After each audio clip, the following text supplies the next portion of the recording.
résumé entre la France et les Pays-Bas chez les féminines. Premier match de la poule A, une poule composée donc de la France, des Pays-Bas et du Mexique.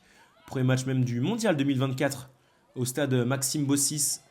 Et dès la 16e minute de jeu, les Françaises qui vont s'illustrer suite à ce mauvais dégagement de Megan Brugge, la gardienne néerlandaise, avec Tanté Diakité aux 30 mètres qui vient l'ajuster et ouvrir le score 1-0 pour l'équipe de France.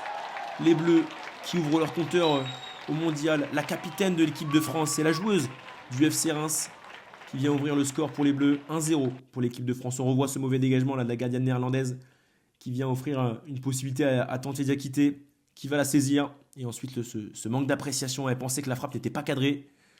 1-0 pour l'équipe de France.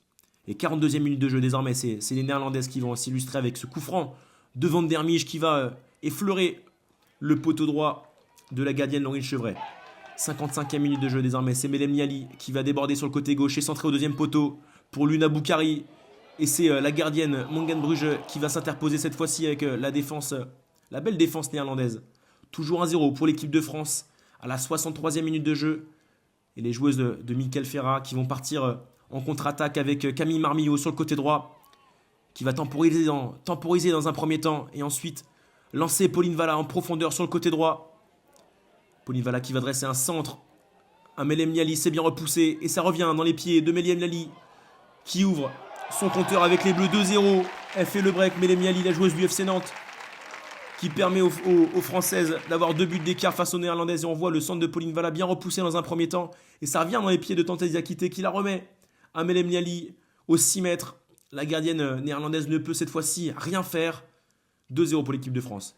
Et corner, 65e minute de jeu pour les Pays-Bas, qui réduit l'écart avec Maud Thomassen, avec ce plat du pied dans les 6 mètres de la gardienne Laurine Chevret. La capitaine néerlandaise, la numéro 4, qui vient réduire l'écart avec ce corner très bien tiré. Et ce plat du pied imparable pour la gardienne française. Et 2 minutes plus tard, encore un corner dangereux de la part des Pays-Bas, mal dégagé, qui revient dans les pieds d'un numéro 7, Lotus Mikkelenkamp, qui vient ajuster Laurine Chevret encore une fois, de partout. Les Pays-Bas sont de retour dans la partie. Après avoir accusé un déficit de 2 buts, c'est Lotus Mikkelenkamp qui vient ajuster Laurine Chevret, d'un magnifique plat du pied. 79e minute, une tentative de Bouchra Karafi aux 25 mètres. Et on se retrouve 2 minutes plus tard avec une relance anodine, 80e minute. C'est bientôt la fin du match. Et on voit une relance plutôt anodine, mais c'est bien suivi parce que c'est mal contrôlé. C'est bien suivi par Lotus Mikkelenkamp qui va vouloir centrer. Et Laurine Chevret décisive qui va s'interposer pour stopper ce ballon et offrir aux Bleus le point du nul de partout. Elles concèdent ce nul. Tant elles ont mené pendant cette partie pendant plus de 65 minutes, les 3 quarts du temps. Dommage pour nos Bleus. De partout. Et c'est parti pour ce résumé du match entre le Japon et le Portugal. Le premier match de la poule B, une poule également composée de la Suède. Ici à Fontenay-le-Comte, on retrouve les Japonaises qui vont commencer à s'illustrer dès la 12e minute avec cette longue ouverture de Yume Mori pour Yuna Takahashi face à la gardienne portugaise qui a juste un lob, qui passe juste à côté de la cage portugaise. C'est la première grosse occasion de ce match dès la 12e minute avec cette longue ouverture qu'on va revoir de Yume Mori pour son attaquante Yuna Takahashi.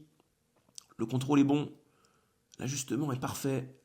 Un petit manque de réussite qui passe à un petit mètre de la cage portugaise.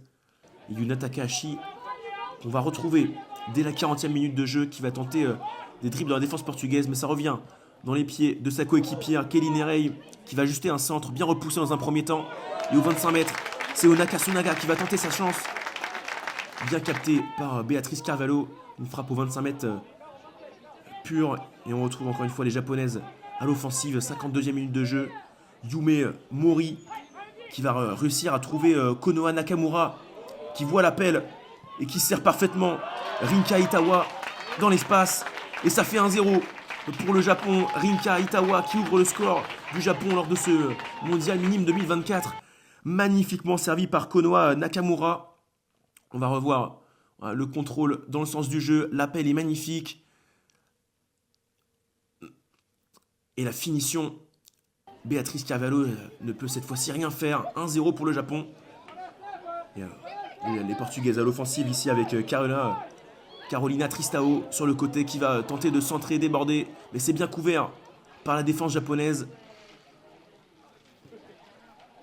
Et les Japonaises qui ont dominé les Portugaises tout du long de cette rencontre. Ici, un Fontenay-le-Comte qui vont prendre donc les 3 points face aux Portugaises. 1-0, but de Rinka Etawa à la 52e minute de jeu.